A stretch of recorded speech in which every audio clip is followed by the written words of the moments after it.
حضرت عمر رضی اللہ تعالیٰ وظائف بانٹ رہے تھے، اپنے بیٹے کو وظیفہ دیا تو آگے حسنین کی نیمین رضی اللہ تعالیٰ عنہما بھی کھڑے تھے، اپنے بیٹے کی نسبت 2 گنا وظیفہ شہزادوں کی خدمت میں پیش کیا۔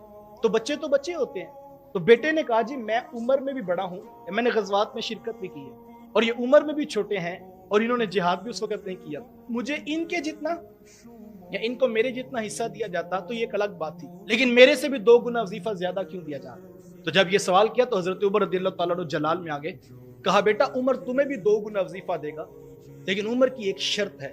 کہا جی وہ شرط کیا ہے؟ کہا بیٹا پہلے ان کے نانا کے جیسے نانا لے کر آؤ، کہا ان کے بابا کے جیسے بابا لے کر آؤ، ان کی والدہ جی جیسی والدہ لے کر آؤ، کہا یہ رشتے تم لے کر آ جاؤ، عمر تمہیں بھی 2 گنا وظیفہ دے گا۔ کہا جانتے ہو ان کے نانا کون ہیں؟ کہا ان کے نانا تو امام الانبیاء صلی اللہ علیہ وآلہ وسلم ہیں، ان کے بابا تو علی المرتضیٰ رضی اللہ تعالی عنہ ہیں اور ان کی والدہ تو سیدہ فاطمہ بنت رسول ہیں۔ کہا یہ رشتے تم لے کر آ جاؤ، عمر تمہیں بھی 2 گنا وظیفہ عطا کرے گا۔ اللہ اکبر۔ اور یہی حضرت عمر رضی اللہ تعالیٰ عنہ مجلس لگی ہے، دیگر صحابہ بیٹھے ہیں، کسی اہم ایشو پر بات ہو رہی ہے، اتنے میں دروازے پر دستک ہوئی، دربان نے آ کر کہا کہ آپ کے بیٹے عبداللہ ابن عمر رضی اللہ تعالیٰ عنہ ہیں جو ملاقات کی اجازت طلب کر رہے ہیں، تو آپ زیادہ مصروف تھے تو کہا کہ ان کو واپس بھیج دیں، پھر کسی وقت ملاقات کریں۔ تو دربان نے کہا کہ ملاقات کی اجازت نہیں۔ عبداللہ ابن عمر رضی اللہ تعالیٰ عنہ واپس پلٹ رہے تھے کہ آگے سے حضرت امام حسن رضی اللہ تعالیٰ عنہ تشریف لا رہے ہیں، تو پوچھا کہ کدھر آ رہے تھے آپ؟ کہا کہ میں حضرت عمر رضی اللہ تعالیٰ عنہ سے ملاقات۔ تو کہا آپ؟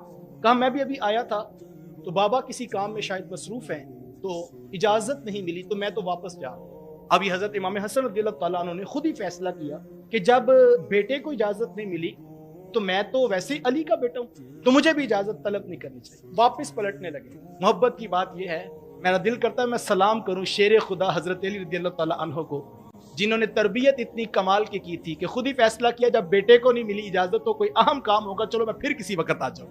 اب یہ گھر چلے گئے، ادھر حضرت عمر رضی اللہ تعالیٰ عنہ کو کسی طریقے سے یہ بات پتہ لگی، امام حسن رضی اللہ تعالیٰ عنہ ملاقات کے لیے آئے تھے اور بغیر اجازت طلب کیے واپس پلٹ۔ حضرت عمر رضی اللہ تعالیٰ اپنی مسند سے اٹھے اور ان کی دہلیز پہ چلے گئے اور جا کر پوچھا کہ کہا کہ مجھے خبر ملی ہے کہ آپ تشریف لائے تھے اور اجازت بھی طلب نہیں کی اور آپ واپس چلے گئے۔ تو انہوں نے کہا کہ جب میں نے دیکھا کہ اپنے بیٹے ابن عمر کو اجازت نہیں ملی تو مصروفیت ہوگی، میں نے اجازت طلب نہیں کی۔ تو حضرت عمر رضی اللہ تعالیٰ عنہ کی آنکھوں میں آنسو آ گئے، کہا جی جس کو اجازت نہیں ملی وہ عمر کا بیٹا ہے، آپ تو اللہ کے رسول کے بیٹے ہیں، آپ کو تو اجازت نہیں چاہیے، عمر کو جو کچھ ملا ہے آپ کے نانا کے قدموں کا صدقہ ملا ہے۔ اور یہ خبر جب حضرت علی المرتضیٰ رضی اللہ تعالیٰ عنہ کو ملی تو حضرت علی المرتضیٰ رضی اللہ تعالیٰ عنہ کو جس مجلس میں یہ بتایا گیا، حضرت علی رضی اللہ تعالیٰ عنہ فرمانے لگے کہ لوگوں سن لو، اللہ کی قسم میں نے رسول اللہ سے سنا ہے جنتیوں کے چراغ کا نام عمر بن خطاب ہے۔